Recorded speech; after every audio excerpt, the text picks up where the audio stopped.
Kayamkulam Sreenarayana central സ്കൂളിൽ ഓണപ്പൂത്താലം എന്ന പേരിൽ ഓണാഘോഷം സംഘടിപ്പിച്ചു. ഒരുമയുടെയും സൗഹൃദത്തിന്റെയും സന്ദേശമോതി കായംകുളം ശ്രീനാരായണ സെൻട്രൽ സ്കൂളിൽ 2026-2027 അധ്യയന വർഷത്തെ ഓണാഘോഷം ഓണപ്പൂത്താലം എന്ന പേരിൽ 2 ദിവസങ്ങളിലായി വർണ്ണശബളമായി ആഘോഷിച്ചു.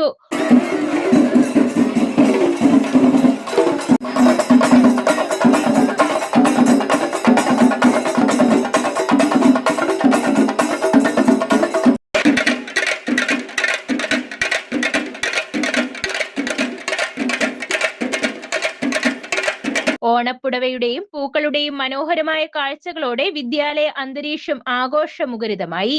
വാദ്യമേളങ്ങളുടെയും ശിങ്കാരിമേളത്തിന്റെയും അകമ്പടിയോടെയുള്ള മഹാബലിയുടെ എഴുന്നള്ളത്ത്, ഗരുഡൻ, വാമനൻ എന്നീ വേഷവിധാനങ്ങൾ ആഘോഷങ്ങൾക്ക് മാറ്റുകൂട്ടി. സ്കൂളിൽ ഇത്തവണ വിദ്യാർത്ഥികൾ തന്നെ കൃഷി ചെയ്തെടുത്ത ബന്ദിപ്പൂക്കൾ ഉപയോഗിച്ചാണ് അത്തപ്പൂക്കളം ഒരുക്കിയത്. ആഘോഷങ്ങളുടെ ഭാഗമായി വടംവലി, ഓണപ്പാട്ട്, അത്തപ്പൂക്കളം എന്നീ മത്സരങ്ങളും വിദ്യാർത്ഥിനികളുടെ സംഘനൃത്തവും അധ്യാപകരുടെ തിരുവാതിരയും അരങ്ങേറി. ആഗസ്റ്റ് 20-ന് പ്രീ-KG മുതൽ 7ാം ക്ലാസ് വരെയുള്ള കുട്ടികളുടെ വിവിധ കലാപരിപാടികളും നടന്നു. കുട്ടികൾക്കായി മാനേജ്മെന്റ് വക ഓണപ്പായസ വിതരണവും ഉണ്ടായിരുന്നു.